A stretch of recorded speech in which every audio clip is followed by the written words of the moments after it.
Hey friends, Cowboy Joe Boo here with the Joe Boo Report. Boy, am I relieved because I'd gotten worried about Stephen A. Smith and First Take because they've hardly talked about the Dallas Cowboys versus the Eagles. Well, I'm glad to report they are back on subject. But something interesting is happening. It seems like Max Ketterman is becoming the true Dallas Cowboy hater. And Stephen A. Smith, well, he's beginning to act more and more like Skip Bayless.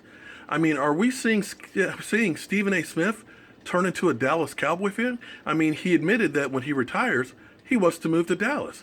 He talked about Randy White and Roger Staubach and all these great Dallas Cowboy players that he loves.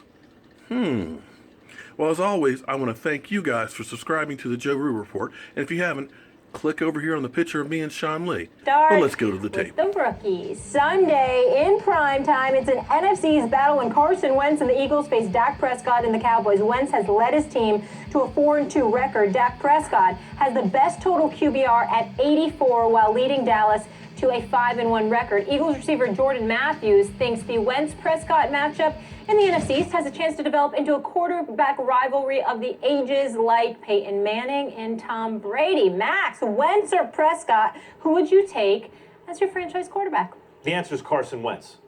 And by the way, you don't have to take my word for it. Take every single talent evaluator in the NFL's word for it, because all of them had Wentz ahead of Prescott. And a lot of them liked Prescott a lot. You hear them talking about it, including the Philadelphia Eagles. But they all preferred Wentz. They all did. And Wentz has done nothing to undermine their confidence in him, their faith that he would be an excellent quarterback. Wentz was like a Ben Roethlisberger, who in that draft with Eli and Phillip Rivers was from a smaller program, hadn't been seen as much. But all the evaluators said, whatever the stats say, we can look at this guy, Roethlisberger, and tell you he's going to be a good NFL quarterback. And some of the numbers on Wentz in college, how he did under pressure, doing fine in the NFL now, didn't always say the best thing, but all the evaluators said the same thing. See that guy? We know an NFL quarterback when we see one, and that guy is an NFL quarterback. And what has he done?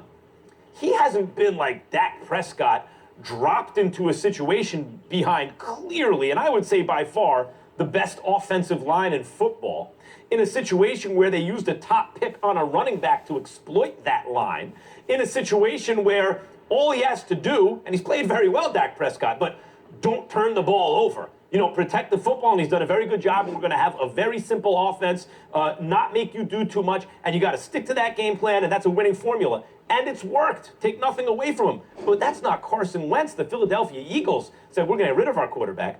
We are going to take you and we're going to build this franchise around you. And then even though the Eagles' O-line isn't what the Cowboys is, he was so good that they were able to start him right away. And what has he done other than put himself in the running, along with Dak, as a Rookie of the Year? And in fact, be the guy. He's not just compared to Prescott, compared to Goff, where everyone's saying Goff still hasn't gotten on the field. Why wasn't Wentz the number one overall pick? The answer is Carson Wentz. I want to say this. I want America to know that this is not my idea. I didn't want to broach this subject because I don't want to say anything complimentary about the Dallas Cowboys. I'm damn near allergic to saying anything about the Dallas Cowboys because I can't stand their fans. We know that. The only thing I like about the Dallas Cowboys is their cheerleaders. I'm not afraid to admit that part. Everything else, I'm not moved. But I will sit there and confess this to you. I would go with Dak Prescott. And the reason why I would go with Dak Prescott is because of the poise in that bubble that is the Dallas Cowboys, that circus kind of atmosphere that we have seen from the Dallas Cowboys throughout recent modern day history is another piece of distraction that that Dak Prescott has to walk into, but yet somehow, some way still, he manages to handle his business. I just look at Dak Prescott a little bit differently. I know the offensive line is formidable. I know having Ezekiel Elliott playing like an all-pro is a very, very big thing. I know that alleviates some of the pressure that Dak Prescott has to deal with in comparison to Carson Wentz. But I also think that all of that is offset by the circus-like atmosphere that comes associated with being a member of the Dallas Cowboys. Yet to be in that situation where he's under such pressure, he's under such a spotlight, where everything is going to be nitpicked, especially with Tony Romo out, supposedly coming back when everybody and their grandmama knows that's who Jerry Jones wants to be his quarterback. He wants Tony Romo to come back. Matter of fact, it wouldn't surprise me at all. I'm not saying that Jerry Jones wishes anything malicious upon Dak Prescott, but if Dak Prescott was to tweak himself in some way and he was unable to come back to play a particular week while Tony Romo was available, nobody would be happier than Jerry Jones. There would be glee written all over him because that's who he is. That's his prodigal son, his adopted son. As far as I'm concerned, we should be checking with adoption agencies trying to find out when Jerry Jones actually adopted Tony Romo, because that's how he is when it comes to Tony Romo, with his pathetic self when it comes to Tony Romo. This is who he is. So Dak Prescott playing in the midst of that bubble, under such duress, having to deal with all of that stuff, and still having just one game, which was the first game, where he completed less than 65% of his passes with the Dallas Cowboys on a 5-game winning streak, with him scrambling out of the pocket, making throws under pressure, standing in the pocket, making throws under pressure, 15, 17 yards, 11 yards in third down situations against the Redskins, what he's done against various other teams. I am simply saying that when you look at Dak Prescott, we can't definitively say anything about the number 2 overall pick against this 4th-round rookie, because this 4th-round rookie looks like he's going to make liars and fools out of a whole bunch of people. It's way too early to say definitively, period. Sure. Fair enough. But if you're asking me what my gut is, first of all, I like Carson Wentz's big play ability actually more than I like Dak's, based on what I've seen so far. Okay. And you talk about the pressure of playing for the Dallas Cowboys, but in fact, I think it's very different. You worked in Philadelphia for many, many years. Yes, 17 years. Most well-known sports writer in Philadelphia after a while, I would say so. Okay. Now, would you say that the Philadelphia Eagles fans are a hate-based life form? Because I would. Eagles fans... Hold on. I want to make sure you're careful. You're not saying that in a negative connotation, are you? One of the greatest cities, one of the greatest sports towns in American history, the city of Philadelphia. Sure.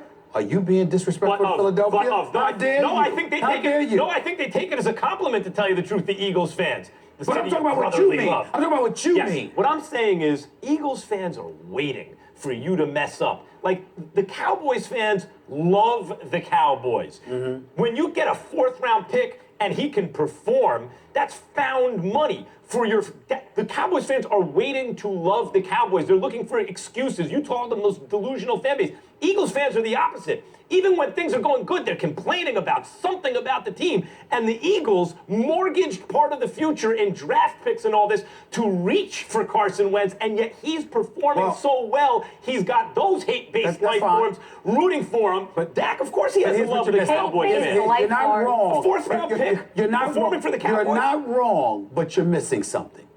The Philadelphia Eagles and the Carson Wentz era immediately succeeds the Chip Kelly era.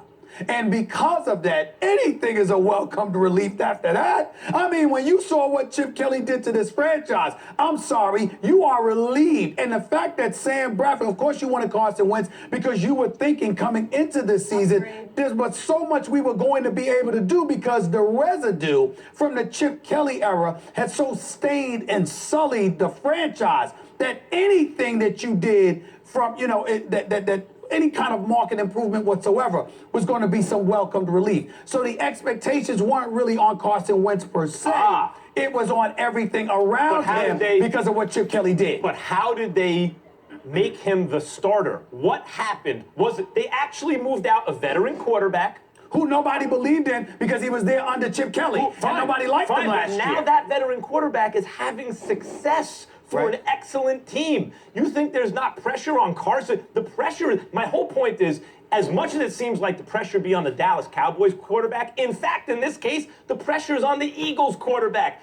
His guy, Romo, gets hurt. The 4th-round pick steps in and miraculously does amazing things. Carson Wentz, they move the guy to another team who's having great success, and they reach for him. We're not talking pressure. We're not talking pressure because from a pressurized standpoint, I get where you're coming from. What I'm asking you to consider is the circus-like atmosphere atmosphere that Prescott has to deal with. Pressure or no pressure, because it's the Dallas Cowboys, and because they're a walking piece of mediocrity in recent memory, and because they're the perpetual accident waiting to happen, because they got an owner in Jerry Jones more concerned with hype than winning, more concerned with business and making dollars than winning. What you have is a situation that's ripe for a rookie to be exposed and, dare I say, overwhelmed by the totality of the situation. And we didn't even bring Romo into the equation. Carson Wentz doesn't have any of those issues. You got a new coach. You got a GM that was reinstalled because Howie Roseman was removed because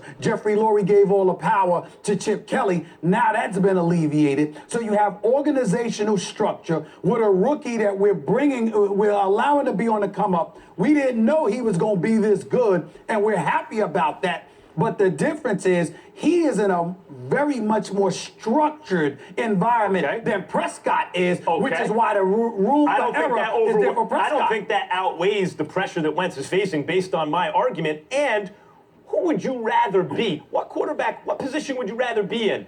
The quarterback with the best offensive line in the game and a great young running back who's so good, in fact, people are talking about him behind that offensive line being maybe the MVP, if not certainly Rookie of the Year. Would you rather be that guy? There's always more pressure on the Cowboys. It's the Cowboys versus the Eagles. There's always more pressure just from the simple fact. Go ahead, it's the Dallas Cowboys. It's America's team. And someone's coming for his job again. The difference is, in Dallas, they love you. If anything, you have to fight against the sense of entitlement because you're worshipped in Dallas. They want to love the Cowboys. That's why Stephen A. calls the fan base delusional. Any little bit of good news, they trumpet it. The Eagles are Wentz is in the opposite position. But you're speaking from a macro perspective. Speaking from a micro perspective, yes, they love the Cowboys, but at the same time, Tony Romo is waiting in the wings. And even though he has his critics and a lot of Cowboy fans who do not believe in him at all, you do have other fools who absolutely are in love with this man, There's treating more him eyes like on he's that got situation. 2 Super Bowls instead of two career playoff victories. Who would you rather be? What position would you rather be? Which quarterback would you rather be playing for the Cowboys behind that offensive line with those weapons? No, let me say this to you. You are right about it being the Cowboys, but for the wrong reasons. I would tell you that I would rather be with the Eagles if I had more receivers. The fact that, hold on, time out. I only have Jordan Matthews. You keep bringing up the offensive line. That's not the issue to me. The issue to me with the Eagles and Carson Wentz is that all he has is Jordan Matthews. Because Brenzel and Zach Ertz haven't necessarily been stellar this year, probably due to injury. Nelson Aguilar is still developing. But Beasley and Williams has been good, and now they get Des Bryant back, and they have Jason Witten. The point is, if they're performing on a similar level, and one guy is better protected with more weapons, that suggests the other guy is better. But you're making and the pressure point doesn't even work. Making the football argument, and I'm going beyond that. I'm saying that I'm saying distraction off the field. You asked me in terms of what situation would I rather be in. I would rather be in a structured environment like that of the Philadelphia Eagles than with the Dallas Cowboys, hype machine personified. More eyeballs on Dak. Yes. That's what I'm saying. More eyeballs on Dak. Right. Carson Wentz performing at least as well as Dak. And by the way, and let me say this to you. Can I tell you something else too? And I'll say it. I'll say it to all of those pathetic Dallas Cowboy fans out there. I'll say it to the city of Dallas because I would like to live in Dallas one day because there's no state income taxes. So I would definitely take that into consideration. But or Florida, Tennessee's another option. I'm considering it all. But let me tell you something right now. I think Philadelphia is a better sports town than Dallas. I believe that the city of Philadelphia is a better sports town than Dallas, and I would rather play in a better sports town. Well, a sports town that's actually more intense, more negative, looking for every flaw. That's the difference. The Eagles fans are looking for every flaw. The Cowboys fans are looking for the gold, for the silver lining and everything. Listen. You could call it negative all you want. I choose to assume that they are far more informed and realistic than Dallas Cowboy fans. And as a result, I don't look at the Philadelphia Eagles as perpetually negative. I think it's a fantastic sports town. There's more pressure on the there's more pressure on the number 2 overall pick that a team traded up for, or the 4th round pick. Which is there more pressure? There's more pressure on the 4th round pick. There's more pressure on the 4th round pick, but he's in a better situation. I'll give you that. More And pressure on the fourth get round that- pick than the second round pick. There's not more pressure on the fourth round pick than it is on the number 2 overall pick. Right. But I'm just saying to you, All of I would America say- pays attention to all Dallas. of America pays attention to Dallas, and Dallas is not. It's relatively dysfunctional. They're getting over this year. Good luck to them, but it's relatively Yeah, dysfunctional. they're just the cheerleaders. Listen, they are 5-1, and I'm sitting here as a noted Dallas Cowboy hater with a smile on my face, waiting for the accident to happen. I know who the Cowboys are. They will not let me down. I'm telling you, they're going to find a way to mess it up. Cowboys You have a can Super Bowl book it. victory in their history, right? They have a Super Bowl. Several. They have many. Several. Yeah. They Several. have 5 actually Several. altogether. Several. And how many do the Eagles have? None. Okay. None. But there's Hold on, wait a All minute. So right. the second All round right. pick Hold on, playing for all Illinois right. never won a Time Super out, Bowl time out. with no offensive line. People like me, hold on. People like me that talk to the Cowboys. I'm not talking about Roger Staubach and Tony Dorsett or Ed Tuttle Jones or Ed Martin and them. I'm not talking about Emmitt Smith, Troy Aikman, Michael Irvin, the playmaker. Hell, those are my boys. I'm talking about the last 20 plus years. Let's be the honest. Dallas Cowboys the Cowboys have are been a bigger a deal. joke, The Cowboys, and you know it. The Cowboys are a bigger deal than the Eagles because they have more fans nationwide. Because they're an out-of-market choice. But the intensity Tex of Schramm the got them fans. on- Yes, but just you in wanna, Philly. You want to do? It's only in Tex Schramm Philly. got That's them where on Carson Wentz is Thanksgiving. But it's playing. just in Philly. And by the He way, doesn't have the that's an national unfair attention. advantage. I'm glad you brought that up because I see no reason why the Dallas Cowboys got to play every Thanksgiving. Who the hell? And it's not right. You know, a matter of fact, that's why the Eagles kick their butt every time they go up against them on Thanksgiving Day. You take Dak You Prescott. I'll take Carson Wentz. do that. You do Yeah, that. bet on You it. do Can't that. wait for them to You this do season. that. I will not I forget can't this believe conversation. he got me helping. He got me being supportive of a Cowboy. And you a What the hell Philly is guy. this world come? All right, you heard from these